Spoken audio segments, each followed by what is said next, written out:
Self-care is one of the most efficient ways for us to recharge and bring ourselves more joy. Now, while the term may sound selfish itself, the act is rather selfless.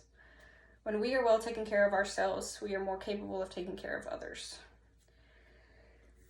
Now, for example, let's say you have your morning routine.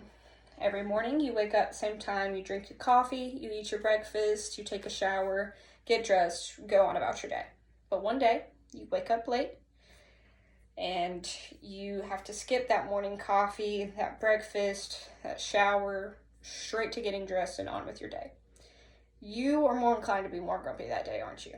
Now, let's just add a mental or just a general health issue into the equation. You have anxiety or blood sugar issues. With anxiety, you didn't take a shower. So all day, all you're going to be worried about and thinking about is the fact that you may stink. And with your blood sugar issues, you didn't eat breakfast. So you have a way higher possibility of something way more serious happening in that day. Now, self-care doesn't just look like your morning routine. It can look like many different things and take many different forms, but they all have the same effect. 1 in 5 U.S. adults suffer with mental illnesses. And about 133 million suffer with general or with chronic health issues. No doubt that this is a growing issue, specifically mental health, and the top 3 is anxiety, depression, and PTSD. Now, the main symptoms of an anxiety disorder, according to Inspira Health, is difficulty concentrating due to excessive worrying, feeling weak and tired, and having a prolonged sense of nervousness or fear. The emotional and self-care tactics that I discussed today are going to be some ways that we can combat these symptoms. Now, depression can either be recurring or you can just have one run-in with it in your life. Either way, it's a terrible thing to come in contact with. And the symptoms are episodes of exhibited feelings of hopelessness, lack of energy, thoughts of death, or suicide. Now, some cases of depression are way higher than others and would require medicine or surgeries to an extent. But with the minor cases, self-care can be a great way to combat depression. According to Inspira Health, 7 to 8% of the population experiences PTSD at some point in their lives. And those symptoms include vivid flashbacks of the situation, avoidance of things that will bring up memories of the situation again, or just completely having issues with remembering the event in total. Same with depression. PTSD with more severe cases needs more severe help, but self-care can also help out a lot with combating the symptoms. Now, one of the simplest ways to contradict these rising numbers is by implementing self-care in our day-to-day lives.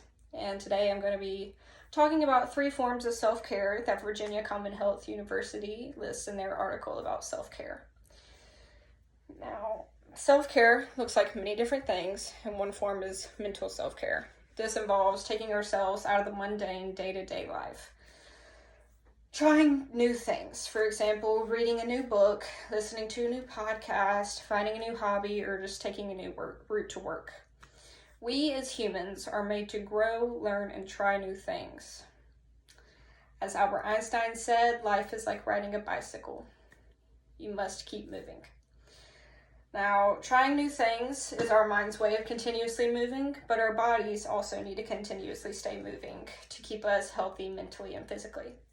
That's why another important form of self-care is physical. Physical self-care can be dieting or exercising regularly, or my favorite, sleep. Sleep is so important for our bodies. Without enough, you increase your risk of obesity and heart disease. Now, the third form of self-care is emotional. Emotional self-care is just trying to keep ourselves in a positive, balanced, happy mood.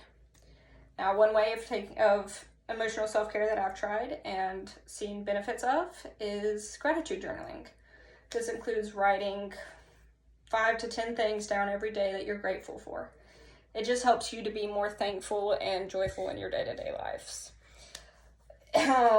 Now, Meditation is another great way of taking care of our emotional states. According to Mayo Clinic, meditation can help us gain new perspectives on stressful situations. It can also help us build skills to manage stress and bring us self-awareness. Therapy is another beneficial way to help our emotional states out. It can help you deal with thoughts, behaviors, symptoms, stresses, goals, past experiences, and other areas with your health. Talking with a therapist can be difficult at first, but with a little bit of time, it's extremely beneficial for us. While the term itself may sound selfish, it's on its own, the act is actually rather selfless. While there are other ways of treating disorders, self-care is one of the most inexpensive and beneficial ways to do so. With the number of health issues rising with every day to come, self-care should be an action we all start doing way more of. With better mental health in this world, my belief is that there would be way kinder people.